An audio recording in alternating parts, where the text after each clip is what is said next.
Salami Nadim, დღეს ჩვენთან ნადიმ ხმალაძეა, პირველად არის ჩვენი არხის სტუმარი. დააწიალბათ იქნება კიდე არაერთხელ. დღეს უნდა ვისაუბროთ იმაზე, რაზეც როდესაც მე ვლაპარაკობ უკრაინაში ომზე ძალიან ხშირად მithქვამს ეს, ბევრჯერ მithქვამს, რომ საკვანძო მომენტებში სიტუაცია თლიანობაში რაღაცნაირად ძალიან ბევრჯერ იმიტომ გადარჩა, რომ იქ ქართველები იყვნენ. ამით, რა თქმა უნდა, არავის არ ვაკნინებ და საერთოდ ყველას პატივცემ, ვინც იბრძვის და ომობს, მაგრამ მაინც რაღაცნაირად ისეა, რომ საკვანძო მომენტებში ვართ. და დღეს ყველაზე მთავარი საკვანძო მომენტზე უნდა ვილაპარაკოთ, რომლის გამოც რუსეთმა სამ დღეში ვერ აიღო კიევი და შესაბამისად უკრაინა. მოდი, ნადიმ, მოვყვეთე გამბები. შენ ხარ მაგამბების გმირი. მოგესალმები ელისო. პირველ რიგში მინდა გისურვოთ აქედან მალე გამარჯვება, მალე იმ რუსეთზე გამარჯვება, რა რუსეთიც ჩვენ საქართველოში გვყავს და მე დარწმუნებული ვარ, რომ ამას ჩვენ ყველა ერთად ძალიან მალე ვნახავთ და საქართველო გაიმარჯვებს. რაც შეეხება, მოდი გოსტომელზე ვისაუბროთ, მხოლოდ გოსტომელზე, ხო? იმიტომ რომ გოსტომელი დღეა, რომ აი ძალიან ბევრი და ძალიან დეტალურად ვილაპარაკოთ იმ კონკრეტულად გოსტომელს. დიახ, როგორ არის იცით? მე და ჩვენმა ჯგუფმა ყველაზე დიდი ბრძოლები ჩვენ მოგვიწია ირპენში, მოდით ასე დავიწყოთ ეს. ირპენი მაინც ჩვენთვის აი ეს პირველი ის თან მით უმეტეს პირველი გასვლა იყო ფრონტის ხაზზე ჩვენი, როცა ჩვენ აქ ჩამოვედით. მოკლედ მინდა გითხრათ, აი ძალიან მოკლედ, არა საქართველოდან დაწყებული, არამედ აი როცა უკვე უკრაინის ტერიტორიაზე მოვხდით, ისე წამოვედით თითქოს აი სადღაც გასასეირნებლად მივდიოდით, ისეთი ხასიათით წამოვედით და როგორც კი შემოვედით და გადმოკვეთეთ უკრაინის საზღვარი და არ დამავიწყდება მე იმ უკრაინის საზღვრის გადმოკვეთა, როცა არ ვიცი კილომეტრობით ძალიან საშინელი სიცივე იყო იმ დღეს და ქალები, ბავშვები, მოხუცები, ბავშვის ეგრეთ წოდებული კალიასკით ქართულად რა თქმა უნდა დამავიწყდა ეტლი, ხო? ბავშვის ეტლები და რაღაცა და ავტობუსით რომ მოვდიოდით და ფანჯრი შუშიდან ვიყურებოდი, აი მაშინ შემეშინდა. ნუ ეს შიში სხვა შიში იყო, მე არ ვამბობ რაღაც შიშზე რომ აი რა მინდა და როგორ უბრალოდ მივხვდი რომ იქ სხვა რამ ხდება და როგორც ეირნობა არ გამოვა, ხო? ხო, როგორც წამოვედით რა ჩავალთ ახლა და პატარა წავიბრძოლებთ, გადავარჩენთ და მთელი ამბავი, როცა მთელი მსოფლიო და სხვათა შორის ევროპაც, სხვათა შორის ის ქვეყნებიც, რომლებიც დღეს უკრაინის მოკავშირეები არიან, ომი როგორც კი დაიწყო, არავის არ სჯეროდა, რომ დღეს 4 წელი გახდებოდა. ამის არავის არ ჯეროდა და ეს იყო რუსების თქმით 3 დღეში უნდა გაზმანოვს უნდა ემღერა. მაიდანზე. გაზმანოვს. გამზადებული ხავდათ, ყოველ ჯარისკაც ეგრეთ წოდებული პარადნი ფორმა ცალკე ქონდა და საველე საბრძოლო ცალკე და ამ დროს უკვე ჩვენ ჯგუფი ანტისაოკუპაციო მოძრაობა ძალა ერთობაშია 6 კაცი შემოვედით უკრაინაში და პირველი რაც იყო იავოროვი ასეთი ნატოს საწვრთნელი ბაზა ლვოვში სადაც მივედით და ვართ პირველი უცხოელები ალბათ, ხო? პირველი უცხოელები, ვინც შევედით, გაგვესაუბრა იქ პოლკოვნიკი ხელმძღვანელი, გაგიჟდნენ, მიგვიღეს სასწაულად და წამოვიდა უცხოელების ჯგუფი და ყველას უნდა ქართველებთან ყოფნა, იმიტომ რომ ჩვენ ჩამოვაყალიბეთ პატარა ქვედანაყოფი და ეს ქვედანაყოფი ლამის გახდა, არ ვიცი, ძალიან დიდი, სადღაც 120 კაცი შევიკრიბეთ. და ერთ საღამოს მოვიდა ამბავი, იმიტომ რომ ჩვენ უნდა გაგვეგზელებია დაახლოებით იქ ორკვირიანი წვრთნა სწავლება, მაგრამ მოვიდა სასწრაფო შეტყობინება, რომ რუსებმა დაწვეს ეს ადგილი, იციან აქ ყალიბდება საერთაშორისო ლეგიონი, ინტერნაციონალური ლეგიონი და ამაღამ აპირებენ დაბომბვას და სასწრაფოდ უნდა დატოვოთ. და ესე ორი დღე თითქოს ვისწავლეთ რაღაცაებს, გავიარეთ სასწავლო ამბები და ჩაგვსეს ავტობუსში და კიევში. ნუ კიევზე მომდგარია უკვე ეს. ამას გეუბნებით 2 მარტია. 2 მარტი. მე-6 დღე ომის. და იმ ღამეს ისკანდერი დაეცა იმ ჩვენ შენობას და გასწორა მიწასთან, სადაც ჩვენ გვეცინა. ეს ისე შესავალისთვის. როგორ მოხდა ეს? ანუ შიგნით გეძინათ და მე ისკანდერმა როგორ გადარჩა ხალხი? თუ ჩვენ ვერ გაიგეთ. ჩვენ გამოვასწარით, ჩვენ ევაკუაცია ის გავაკეთეთ. რომლიდანაც გამოხვედით ის დაიბომბა, გასაგები. რომლიდანაც გამოვედით, დილით გვესმის, რომ ის ჩვენი 4 სართულიანი კაზარმა, ქართულად რა ქვია? კაზარმა კი. ხო, გასწორდა მიწასთან და იმ ადგილას ძალიან დიდი ორმოა. ალბათ ისკანდერი იცით რაც არის. ასე გადავრჩით ერთ ღამეში. ტიპზე. და უმერცმადლობაც კიბზე გადავრჩით, ჩამოვედით, შემოვდივართ, დღე და ღამე ვიმგზავრეთ ტყე-ტყე, იმიტომ რომ ცენტრალურ გზებზე არ შეიძლებოდა გადაადგილება, ყველგან ბომბავდნენ რუსები. დღენახევარში შემოვედით უკრაინაში, ისა კიევში. და ეს უკვე ფილმებში მქონდა ბავშვობაში ნანახი, განადგურებული ქალაქები, მკვდარი ქალაქები. განადგურებული არა, მკვდარი, სადაც ცოცხალი არსებები არ არიან და არიან მხოლოდ შეარაღებული ხალხი და ესეთი ტანკსაწინააღმდეგო რკინის რაღაც დრაკონის კბილები დრო ეძახიან. დრაკონის კბილები და მხოლოდ ეს. მაშინ თქვით, რომ ოკეი. ჩავეხუტეთ ერთმანეთს, კიდევაც დავემშვიდობეთ, რომ ჩვენ აქედან უკან ვერ დაუბრუნდებით. ნუ ომში როცა მიდიხარ, ამის მოლოდინი უნდა გქონდეს. და მეორე დღეს ირპენი. ირპენზე ბევრს არ ვისაუბრებ, ჩვენ ირპენში 2 მარტიდან 24 მარტამდე ვიბრძოდით ყოველ დღე. რამდენიმე დღე ჩარჩენილები ვართ ალყაში, მაგრამ ყველაზე დიდი საჩინელება დაგვემართა ჩვენ 17 მარტს, როცა დავკარგეთ პირველი 2 თანამებრძოლი, ჩვენ ერთად წამოვედით თბილისიდან დათორატიანი და გია ბერიაშვილი. ეს იყო პირველი ქართლოვნას დიდება გმირებს. და დიდება რუსების ლიკვიდატორებს. გაიხარეთ.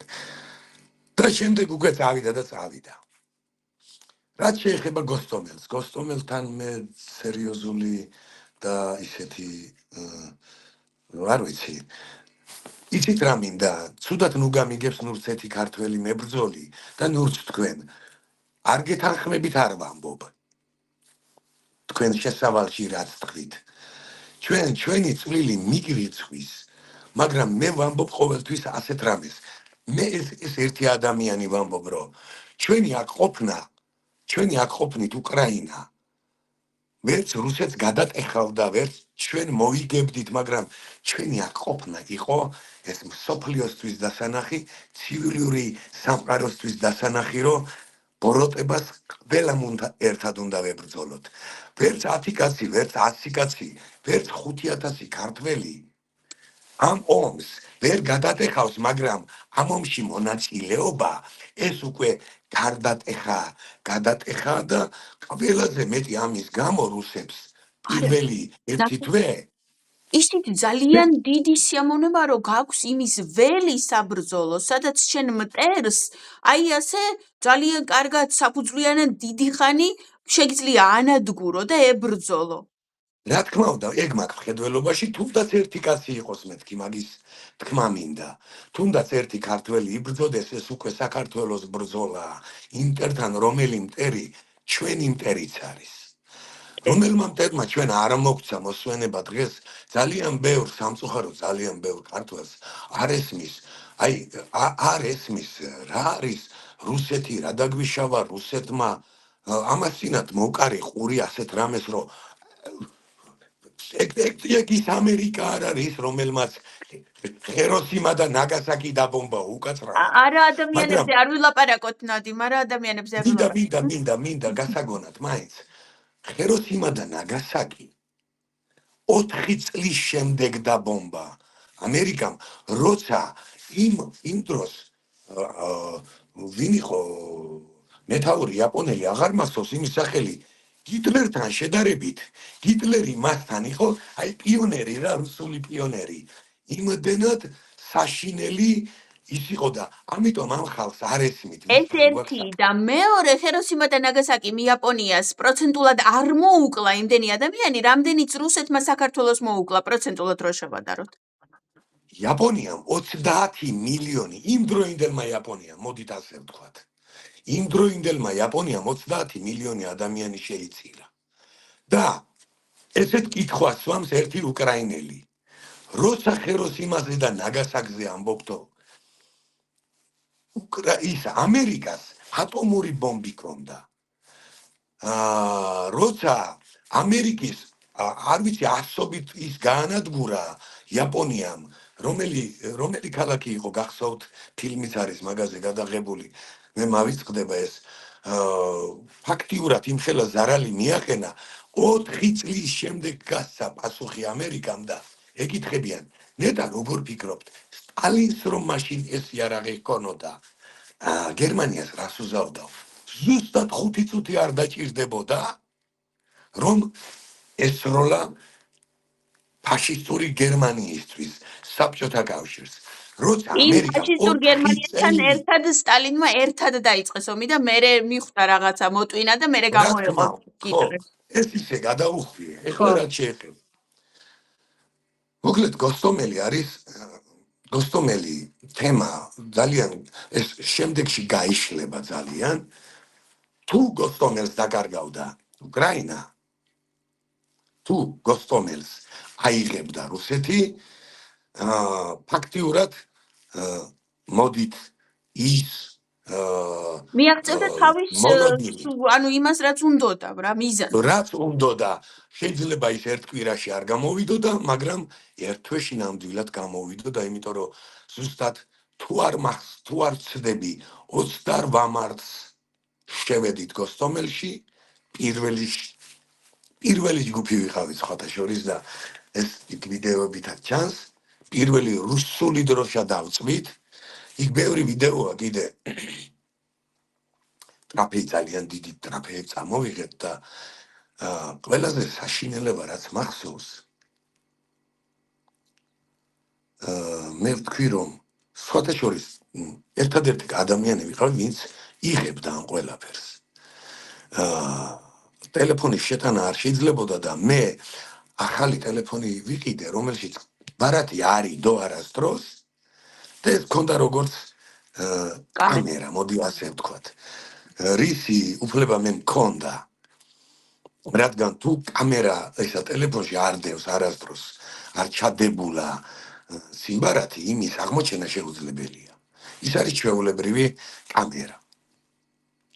და როცა იქ ქუჩაში ესე სართულებად დაყრილი ეს ვიდეოები გააგშენდა, შეგიძლია რომ რამე ჩამეყარო? გეტყვით. და იმდენად დამამძიმა, ზუსტად ამიტომ ამბობ. იმდენად დამამძიმა, ერთ კვირაში დაუბრუნდით ჩვენ და პოზიციებიდან და თითქოს ეს ცხედრები სულ ჯიბეში მყავდა და ძალიან საშინელ ნერვებზე ვიყავი ამ ყველაფრის გამო და ვიღედა ყველა სადაც კი ერთი ცხედარიც კი იყო, ყველა წავშა. ხო, არა, შეუძლებელი იყო ამის დარება და მით უმეტეს მითხრეს რომ ნადიმ შენ ახლა ამას ყველაფერს ატარებ. გასუფთე ტელეფონი არ შეიძლება და ნუ იმ დროს ეხლა არც ველოდით რა იქნებოდა, როდის რა იქნებოდა და ამიტომ დავშალე და დამჭა ესეთი ფაქტიურად ცოტა სახალისო ვიდეოები. დღეს დავდეს ხოთა შორის ხო. Facebook-ზე, რადგანაც მემორმა მომიგდო და რა მოხდა გოსტომელში? მოხდა ის, რომ რა უნდა მომხდარიყო უბრალოდ. უნდა ფაქტიურად აღებული ქონდათ ადმინისტრაციული შენობები რუსეთის ხელში იყო. დარჩენილი იყო აეროპორტი, ხო, მხოლოდ? დარჩენილი იყო მხოლოდ ასაფრენი ბილიკი. და აქ უკრაინელებმა ფაქტიურად მთელი გოსტომელი აღებული ქონდათ რუსებს და აეროდრომი ვერ აიღეს. აეროპორტი აღებული ქონდათ, აეროდრომი ვერ აიღეს. იქ რაღაც სასწაულები ატარეს უკრაინელებმა, ჯერ ხომ მთელი პალასა ზეთით მორწყეს. და აქ შეუძლებელი იყო ვერც ადამიანი გაივლი და ვერც ერთი თვითმფრინავი ვერ დაждდებოდა. არ ვიცი 50-60 შვეულმფრენი ეს სამხედრო ჰაერში ტრიალებდა და ამას ანადგურებდა უკრაინელები. უნდა გადმოსვლარიყო დესანტი, უნდა აეღოთ აეროდრომი, იქ უკვე წამოვიდოდა საჰაერო სამხედრო ტრანსპორტი და გოსტომელის აღების შემთხვევაში ძალიან გაუჭირდებოდა კიევის დაცვაც, შენარჩუნებაც, იმიტომ რომ თუ გახსოვთ ბელორუსიიდან მომავალი სახმელეთოზე აბსოლუტურად პირწმინდა წააგო რუსმა, იმიტომ რომ 60 კილომეტრიანი კოლონა დაუბომბეს, ისე რომ არავინ არ გადარჩენილა და ერთადერთი გზა ჰქონდა მაპატიეთ კი არა და ყოველთვის ასე მოიხსენიებ რუს ღორებს, რომ თუ აიღებდნენ გოსტომელს და თუ გოსტომელის აეროდრომი იქნებოდა მათი კონტროლებადი და მათი კონტროლის ქვეშ, იქ წამოვიდოდა ყველანაირი საჰაერო ტრანსპორტი, რის შედეგად შეუძლებელი. ხო, ცას აიღებდნენ. ცას აიღებდნენ, აეროდრომი მათ ხელში იქნებოდა და აი მით უმეტეს არ უჭირდა მას სამხედრო საჰაერო ტრანსპორტის გამოყენება და დაახლოებით 10,000-მდე დესანტის ჩამოსხმას აპირებდა. მოხდა ასეთი რამ, რომ ჩვენ მეც უკრაინელად თვლით თავს ამ ომში და მეც იმ და ჩვენმა ბიჭებმა, ბევრმა ქართველმა იმ ძლიერი არ ვიცი სასწაულ ადამიანებთან, სასწაულ ერთად მათთან ბრძოლით ავიღეთ გოსტომელი. გოსტომელი აი ეს როცა მოყევი ცოტა დეტალები, აი როგორ აკეთებდით ამას. იცით როგორი საიდან ისროდით, როგორ იბრძოდით, როგორ კლავდით, როგორ შვებოდით. გეხვეწები ესე დეტალებს ნუ მოვაყოლებთ. მე ყოველთვის გაურბი ვარ ომში დავუტოვოთ რა ეს ხდებოდა. ისტორიას. კი, ჩვენ ახლა დეტალებში დავუტოვოთ, ზოგადად არა. ჩვენი ჯგუფი იყო ასე ქვია მათენაზე SSO, служба специальных операций, ქართულად სპეციალური ოპერაციების სამსახური. ხო. სადაც დაახლოებით 120 კაცი ვიყავით. და ჩვენი საქმე იყო როგორც დივერსანტები, აი ესე შესვლა ჩვენი ამ რუსის ზურგში და ასე შემდეგ. დეტალებს მართლა არ მოყვები, არასდროს ყვები, ვის ვინ როგორ კლავდა, მე სულ ვამბობ, რომ მე არავინ მომიკლავს მეთქი.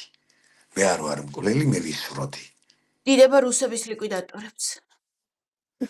ხო, სხვათა შორის იყო ასეთი მომენტი ერთხელ უიარაღოთ ტუალეტში გავიდა ერთი რუსი. იქ არ შეიძლება მარტო გასვლა, დაარღვია წესი და პრიცელი ეს მიზანში მყავდა ამოღებული. ჩემი ერთი მეგობარია და ვერ ვესვრი მეთქი უთხარი. ნუ რა ვქნა ასე მოხდა. ოპტიკაში ჩანდა რომ დაახლოებით იქნებოდა 18-19 წლის ახალგაზრდა ბიჭი. არ აქვს იარაღი არ ვესვრი მეთქი. ეს მე სალაპარაკო თემა გახდა. იყო ასეთიც. და მე მას არ ვესროლე. ის მე მიყურებდა, ის მე მხედავდა, ბოლოს დამინახა, მაგრამ მე მაინც არ ვესროლე. არ აქვს ესეთი იარაღი და მომენტებში საბოტაჟში არ ჩათვლიან ხოლმე მერე თვითონ ანუ დანარჩენები გარშემო ვინც არიან? არა, არა? არა. კანონია ომის კანონი. არ შეიძლება ვიარაღო ადამიანის მოკლა. ტუალეტში. თუმეტეს ტუალეტში. ხო, ამიტომ მე ყოველთვის ვამბობ, რომ მე არ ვარ მკვლელი. მე ვიბრძვი. მე არ ვიცი ვის მოხვდა ჩემი თქმია. თავისუფლების მე ვერასდროს გავიგებ. კიდევაც გავიგებ, მაგრამ არასდროს ვიტყვი. აი მაგალითად იყო ესეთი შემთხვევა, როცა შემოვარდა ტანკი, ზემოდან შემომჯდარი ეს რუსორკები და რო გადაცვივდნენ უკვე ამ პლატფორმიდან. ესეთი შემთხვევებიც იყო, ისიც იყო. ეხლა განა სხვა რამეს მედავებიან ეხლა რუსეთის პროკურატურა და დნრ-ის ეგრეთ წოდებული არარსებული მთავრობა, რომ მე ვარ მკვლელი. ნეტა ამ რუსმა გაიგოს, რომ მე მის 19 წლის მებრძოლს ორკს არ მესროლე მაინც, რადგან მას იარაღი არ ქონდა. და ამის მომსწრე ჩვენი ბიჭები არიან. მე ამაზე საყვედურიც მივიღე. მაგრამ მე გამომესარჩლა სხვა უკრაინელი მეთაური, რომელმაც თქვა და такой может быть только грузини могут. ამით დაასრულა ეს ამბავი. ეს მხოლოდ ქართველებს შეუძლიათ. იმიტომ რომ იქ სხვა არავინ დაინდობდა. კი, რა თქმა უნდა, ეხლა ვერ დაინდობ, მაგრამ არის ადამიანი, რომელსაც არსებობს, ომსაც აქვს თავისი დაუწერელი კანონები. რომელსაც ღორი არასდროს არ იცავს. ეს კანონები, როდესაც ადამიანები იბრძვიან ერთმანეთში, ღორი ხო თვითონ არასდროს არ იცავს ამ კანონს. ღორი არ იცავს, იმიტომ რომ მაშინ ზუსტად მაგის თქმას ვაპირებდი. მაშინ გამოცხადებული იყო, რომ ქართველი ტყვედ არ აიყვანოთ, დახვრიტეთ ადგილას. ბრძანება გქონდათ. აი ის კი არა რომ უიარაღო, ტყვედ არ აიყვანოთ, დახვრიტეთ ადგილას. მე ამაზე ღიად მაქვს ერთხელ პირდაპირ ეთერში, რომელიღაც ტელევიზიასთან, რომ ეს მოხდა როდის იცით? აი პირდაპირ გეტყვით.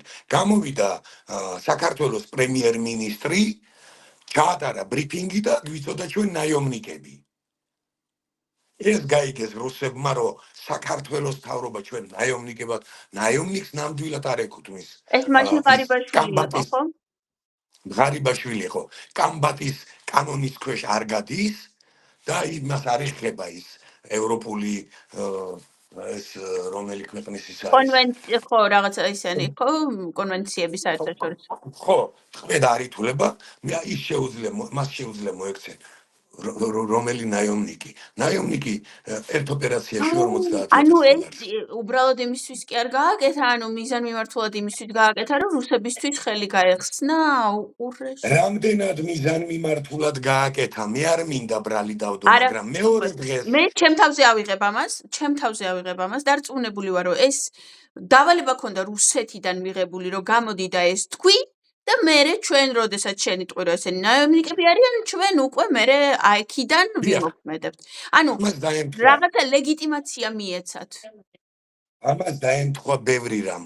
მეორე დღეს ბახმუთში ნადირობა გამოაცხადეს ქართველებზე და 5 ქართველი დაგვეღუპა ერთ დღეს, რომლებიც დღესაც კიდე დაკარგულებად ითვლებიან, ჩვენ ზუსტად ვიცით რომ დაიღუპა. ციხეში ჯდომ ღარიბაშვილს მივმართავ და ვეუბნები, ახლა YouTube-ის ყურების საშუალება იქ არა აქვს, მაგრამ როდესღაც გამოვა და ამას დაინახავს, ეს ყველა აი ამ ქართველის ყველა სიკვდილი მის კისერზეა.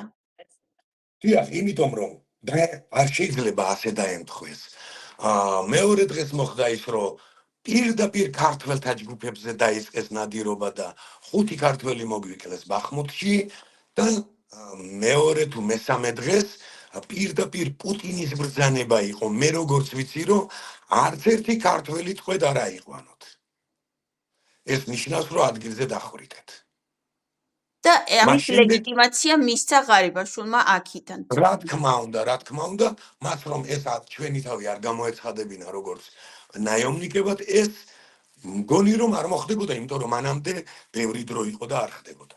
ასე რომ ეს ასე იყო. გოსტომელი ჩემთვის თან მძიმეა, თან ყველაზე ბედნიერი დღე, როცა ამ ვიდეოში მე იქ დათო ამ ვიდეოს მე გიგიანი ცოცხალია. ავიღებ ნადიმის Facebook-იდან, ახლა მაყურებელს ვეუბნები და მოკლე ვიდეოებში მექნება ჩორთებში მე ნახე. კი ბატონო, მან ცოცხალია დათო ქუჩუკიანი ჯერ კიდე, მან ცოცხალია კვიჟინაძე ვახო ჯერ კიდე, იქ მანქანით მოვდივართ უკვე ერთ-ერთი ოპერაციიდან და თან გიტარაზე ეს უკვე ტრაფეი მოგვაქვს მთელი ისინი და თან ხუმრობთ, მაიმუნობთ.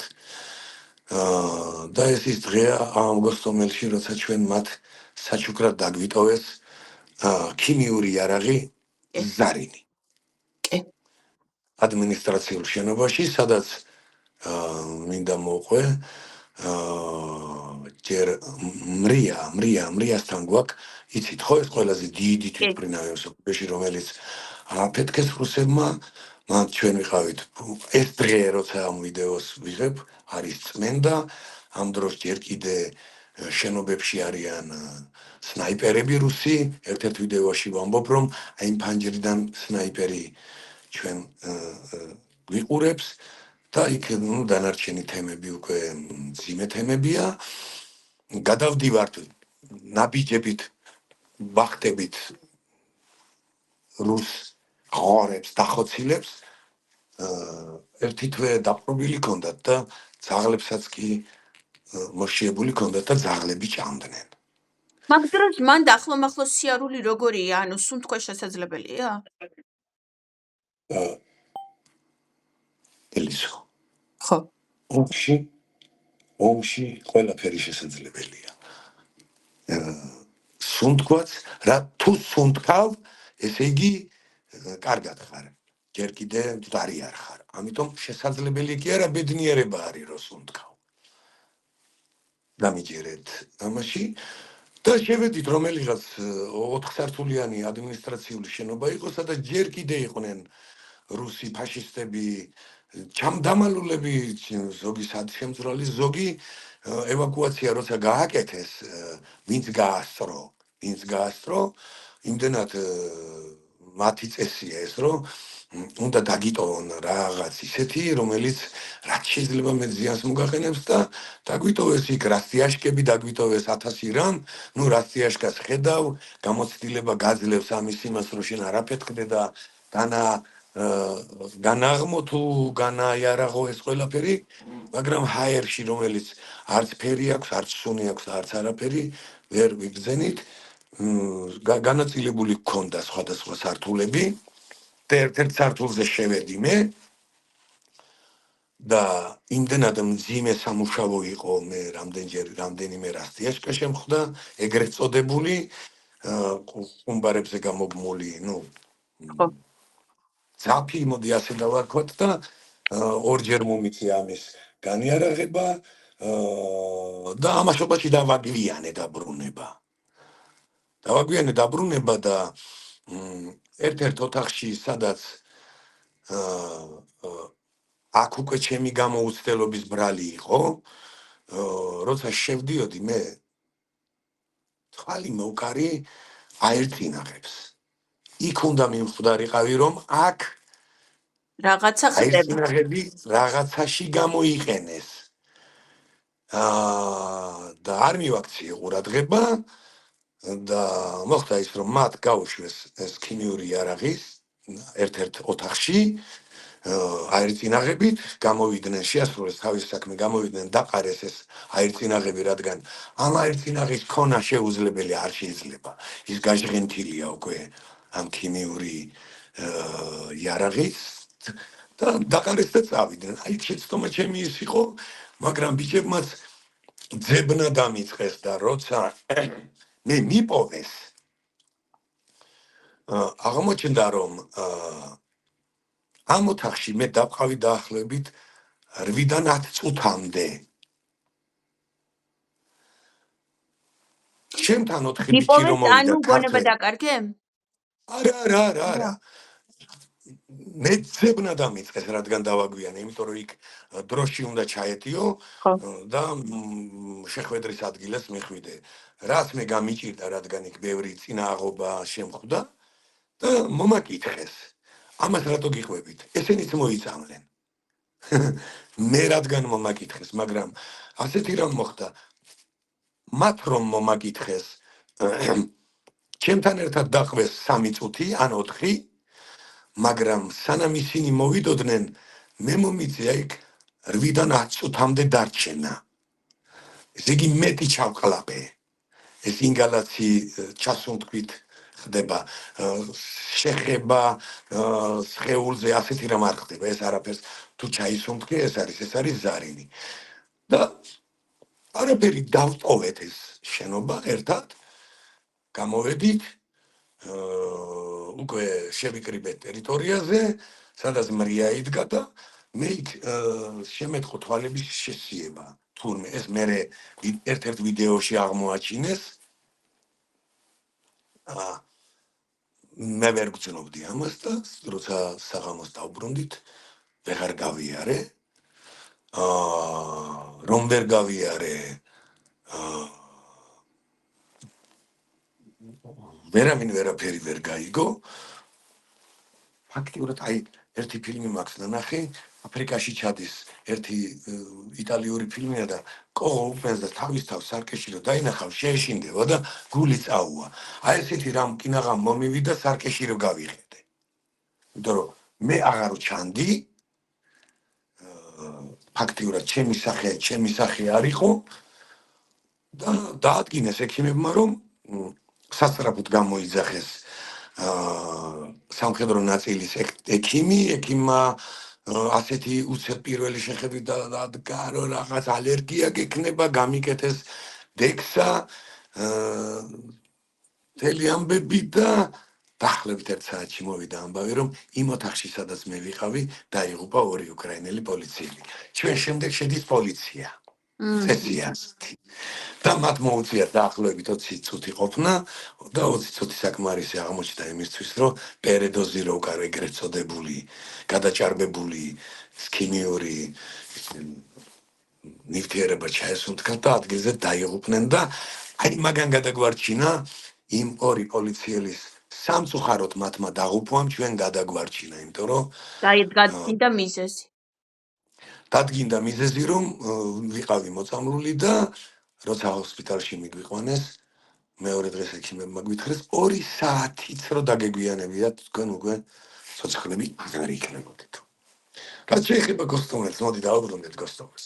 გოსტომელში იყო სასწაული ბრძოლები, სასწაული წინააღმდეგობა გაუწია უკრაინის ჯარებმა, უკრაინის დაზვერვამ, უკრაინის იქ სხვადასხვა ბევრი აეროდრომი, რომელიც ვერ აიღეს, რამდენს გეჭირათ?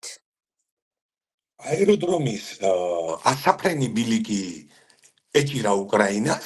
რამდენს და როგორ? ანუ იქ ხალხი იდგა თუ როგორ? ბევრი სხვადასხვა ხალხია, ჩვეულებრივი დაჯგუფებებია, დაჯგუფებები კი არა და იმიტომ რომ თვითონ აეროდრომი ხო მოშიშვლებული და მოტიტულებული ისეთია, ტერიტორია, იქ ვერც იმალები, ბუჩქი არა გაქვს, არაფერი არა გაქვს, როგორ გიჭირა?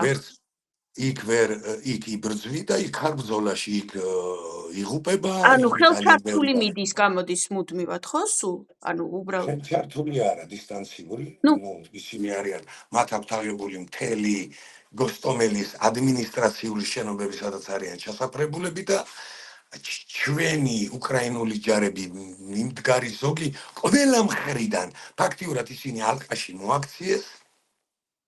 მოვაქციეთ და ალყაში მოქცეული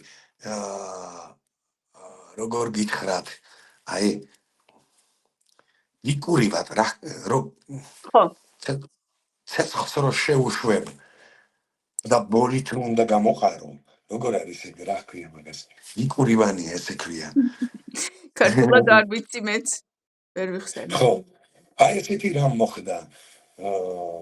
ფაქტიურად მათ ჩაიხოცნენ იქ, ძალიან ცოტამ გაასწრო. და აი ესე გოსტომელის დაცვამ, გოსტომელის არ ჩაბარებამ დღემდე მოიყვანა ეს ომი. მე პოსტი დავწერე დღეს, რომ ეს ომი 4 წელიწადი არ მიმდინარეობს, ეს ომი 12 მიმდინარეობს წელი უკვე, ხო. ზუსტად 12 წელი, ცოტა ნაკლებით უმეტი დღეები არ ვიცი. თუ ფართომასშტაბიან შემოჭრას ვამბობთ, კი ბატონო 4 წელია, მაგრამ დღეს რუსი ისევ იქ ხოხავს, სადაც 2014 წელს კი.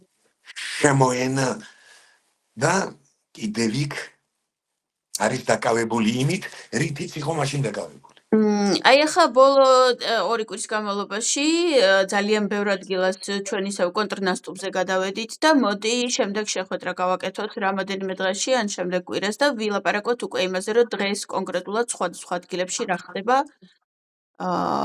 და როგორ ვართ. სულ ორი სიტყვით გეტყვით. ხო.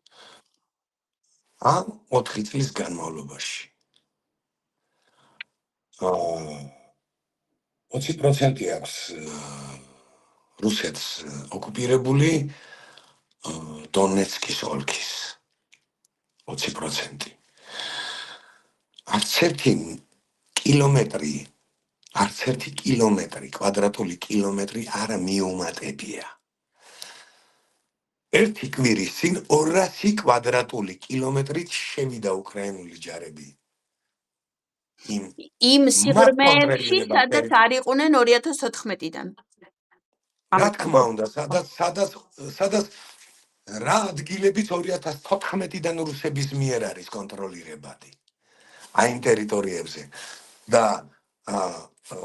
ყოველთვის ვამბობ იმას, მათ მხოლოდ რაკეტები აქვთ, მათ შეუძლიათ მხოლოდ უკრაინის ინფრასტრუქტურაზე და სამოქალაქო მოსახლეობაზე თავდასხმა, რადგან იმდენად ჩასვლილები არიან ფრონტის ხაზზე. იმდენად ნულია მათი წარმატება, რომ აი ამით იყრიან ჯავს, მაგრამ ეს არ მუშაობს. დისკომფორტს ქმნის ფიზიკურ სახეს. შენ მაგალითად სანამ დავიწყებდით ჩაწერას, ახლა იმიტომაც ვიან ნადიმს კურტკა, რომ გათბობა არ არის სახში უკვე ორი თვე, მაგრამ ეს უბრალოდ ფიზიკური ასეთი დისკომფორტია. ეს არც იმაზე მოქმედებს, რომ ხალხმა გადაწყვიტოს, რომ ვაიმე დავიღალეს და მეტი აღარ გვინდა და მოდი დავნებდა და რაღაცა ახლა სიკვდილელი არ არის, რუსები ამით გულს იფხანენ, მაგრამ საბოლოოდ ვერ იფხანენ, იმიტომ რომ გიჟებს გვანან. დილის 5 საათია, -25 გრადუსი ყინვა. ხო. და ფაკუნი მესმის ქუჩიდან. გამოსული მთელი სამსახურები და იმ მოსულ გაყინულ თორს ხიკავენ, რომ ადამიანს ფეხი არ გაუწურდეს. აბსოლუტურად ყველაფერი მუშაობს. აბსოლუტურად ყველა სტრუქტურა. აი დღეს საქართველოში ისე ვერ მუშაობს. სახელმწიფო სტრუქტურები, როგორც 4 წელიწადია უკრაინაში ომის ფში მყოფ ქვეყანაში. და ჯერ ადამიანი არ მინახია ქუჩაში, რომელსაც წაეწუნოს ან შუქზე, ან სიცივეზე, ან იმაზე. ეს არის სასწაული ადამიანები, სასწაული. მერე რა მაცვია თბილად ვარ, საერთოდ არ მცივა. აი ეს კულტი -20 უძლებს, გადავიცმევ და მორჩა. კარგი კაცო, გამოხდა მერე რო სიცივეა. ეს სიცივე გადავაგორეთ, ხუმრობ იმ დღეს მეკითხებიან, ეხლა როგორ არის ცივა კიდო? არა, დათბა მეთქი და რამდენი გრადუსია? -8 მეთქი. ასე რომ მთელი უკრაინა ასეა. დილის 5 საათზე იწყება საცობები, ყველა მიდის სამსახურში. 9 საათზე რო გახვიდე, ქალაქში არავინ არ მოძრაობს, იმიტომ რომ ყველა მუშაობს. ქვეყანა საცობი უნდა იყოს პიკის საათებში და არა 24 საათის განმავლობაში, როგორც თბილისში. და აქედან გამომდინარე, გაწყდა ხო? ვიღაცა ამერიკა. არა, არ გამწყდა რა. ხო, აქედან გამომდინარე, ამ ხალხს ვერც აფეთქებით, ვერც დაშინებით, ვერც შუქის გამორთვით. აი მართლა ცხელი წყლის სისტემები სულ გაიყინა და დაიფლითა, მაგრამ არ აინტერესებთ ხალხს. არ აწუხებთ, ამით ვერ წუხდება უკრაინელი ხალხი. ასე რომ ამ ხალხს ვერავინ მოერევა, ამ ხალხთან გამარჯვება შეუძლებელია და ამ ხალხთან რუსი ვერ გაიმარჯვებს. დროის ამბავია მხოლოდ. მე არ მჯერა იმის რომ და არც იმის ილუზია მაქვს რომ ან იმ წელში დასრულდება ან მომავალ წელში, მაგრამ ეს ომი დასრულდება უკრაინის გამარჯვებით. აუცილებლად. და სულ საბოლოო ჯამში უბრალოდ იმით კი არა რომ უკრაინაში გავიმარჯვებთ და საქართველოშიც გავიმარჯვებთ, საერთოდ შავ ზღვაზე არ დარჩება რუსეთს ტერიტორია, შავი ზღვის მიმდებარედ არ ექნება. რა თქმა უნდა, არა მარტო შავ ზღვაზე, კავკასია საერთოდ მისი აღარ იქნება. არ იქნება ის ეხლა რომ საზარბაზნე ხორცად ბაშკირეთში ახალგაზრდა ადამიანები აღარ დარჩენილან თურმე. ის ბაშკირეთი უკვე ნელ-ნელა აზრზე მოდის. ის ნენცები ნელ-ნელა აზრზე მოდიან. ის უდმურტები ნელ-ნელა აზრზე მოდიან. ის თათრები ნელ-ნელა აზრზე მოდიან. ფლობია იქამდე მოვიდნენ აზრზე სანამ ჩინეთმა ჩაყლაპა და ცოტა ხანი რაღაც დროზე ჯანდაბამდე წაუგია ჩაყლაპოს კაცო, ღმერთმა შეარგოს ჩინეთს თუ ჩაყლაპა. კაი ნადიმ, ძალიან დიდი მადლობა. და მომავალ შეხვედრამდე კიდე გვექნება ჩვენ შეხვედრები. არაფრის. ღმერთი შენკენ ემოციური მაქსიმალურად, ანუ ისე იბრძოლე, რომ თანაც მაქსიმალურად ყოველთვის თავს გაუფრთხილდე. დიდება უკრაინას, დიდება საქართველოს, დიდება იმ ქართველებს, ვინც იქ ხართ ახლა და დიდება რუსების ლიკვიდატორებს. მიყვარხართ ყველანი გეხუტებით. გაიხარე, დიდი მადლობა ელისო. შეხვედრამდე. შეხვედრამდე.